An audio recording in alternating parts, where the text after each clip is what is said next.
Assalamualaikum warahmatullahi wabarakatuh. Perkenalkan, kami dari tim Syahmadi yang berasal dari SMP Yadika 12 dalam lomba LPB Jabar 2025 ingin mempresentasikan materi makalah kami dengan penelitian yang berjudul Pemanfaatan limbah cangkang kerang darah sebagai kitosan dalam pembuatan pengawet organik untuk sayur dan buah. Bidang penelitian kami yaitu adalah lingkungan. Sebelumnya, izinkan saya memperkenalkan diri, yaitu saya adalah Boycia Melvia sebagai peneliti 2. Saya Nafid Ahmad Ijad Ibrahim sebagai peneliti 1. Baik, langsung saja kita masuk ke materinya. Tingginya tingkat kerusakan produk pertanian di Indonesia seperti sayur dan buah yang diakibatkan oleh aktivitas mikroba dan kondisi penyimpanan yang kurang memadai. Penggunaan pengawet ini seringkali menjadi solusi dan juga menimbulkan kekhawatiran terkait dampaknya terhadap kesehatan konsumen dan lingkungan. Rumusan masalah yaitu adalah bagaimana karakteristik kitosan yang dihasilkan dari limbah cangkang kerang darah, seberapa efektif kitosan dari cangkang kerang darah sebagai pengawet organik untuk sayur dan buah, bagaimana penerapan kitosan dalam memperpanjang masa simpan hasil pertanian seperti sayur dan buah. Tujuan penelitiannya adalah memanfaatkan limbah cangkang kerang darah sebagai sumber kitosan yang bernilai ekonomis dan menghasilkan kitosan yang memenuhi standar mutu SNI, serta menguji efektivitas kitosan sebagai pengawet organik pada sayur kol dan buah pisang Ambon. Metodologi penelitian. Jenis penelitian kami adalah eksperimen laboratorium dengan pendekatan kuantitatif dan kualitatif.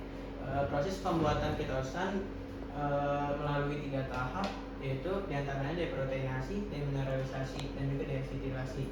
Aplikasi pengawet menggunakan 2 metode, yaitu penyemprotan dan juga perendaman. Pembuatan pengawet menggunakan konsentrasi 1,5% dan pengujian mutu kitosan melalui pengujian kadar air, kadar abu, derajat deasetilasi, dan juga LT menggunakan metode TPC. Alat dan bahan. Peralatan yang digunakan dalam pembuatan kitosan ada cobek atau ulekan, chopper, saringan 100 mesh, oven, kompor, panci, batang pengaduk kaca, timbangan digital, beker atau gelas kimia dengan volume 600 ml. Peralatan pembuatan pengawet organik yaitu adalah botol simple atau sprayer, gelas ukur, corong, pH test strip paper, cawan petri, spatula logam, kertas saring atau kain. Bahan yang kami gunakan adalah cangkang kerang darah, NaOH 3% dan 60%, HCl 1 molar, cuka 25%, sayur kol, buah pisang, serta media pertumbuhan bakteri atau PCM. Prosedur pembuatan kitosan dimulai dari penghancuran cangkang kerang darah menjadi serpihan kecil menggunakan chopper, lalu disaring menggunakan saringan 100 mesh. Selanjutnya dilakukan proses deproteinasi untuk menghilangkan kadar protein dalam bubuk cangkang kerang darah menggunakan NaOH 3%. Yang dilanjutkan dengan proses demineralisasi, yaitu adalah proses menghilangkan mineral menggunakan larutan HCl 1 molar. Dan terakhir adalah proses deasetilasi yang menggunakan NaOH 60% yang bertujuan untuk menghilangkan gugus amida pada bubuk kitosan. Kesimpulan, kitosan yang kami hasilkan telah memenuhi standar mutu SNI 7947 tahun 2013. Aplikasi kitosan terbukti mampu menekan pertumbuhan mikroba pada sayur kol dan buah pisang Ambon selama penyimpanan. Efektivitas kitosan lebih signifikan pada buah pisang Ambon dibandingkan sayur kol.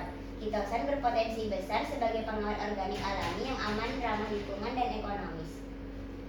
Saran, mengoptimalkan proses ekstraksi kitosan dari cangkang kerang darah. 2. Mengujikan efektivitas kitosan pada berbagai jenis komoditas sayur dan buah lainnya. 3. Melakukan analisis ekonomi untuk mengetahui kelayakan kitosan dan cangkang kerang darah sebagai pengawet. Dan 4. Mengembangkan aplikasi kitosan sebagai pengawet organik dalam bidang industri. Sebelum itu ada hasil analisis kadar air yang memperoleh hasil 6,86% yang di bawah standar mutu SNI. Hasil analisis kadar abu yaitu 4,95% yang juga merupakan di bawah standar mutu SNI. Hal ini berarti bahwa kitosan kami telah memenuhi standar mutu SNI.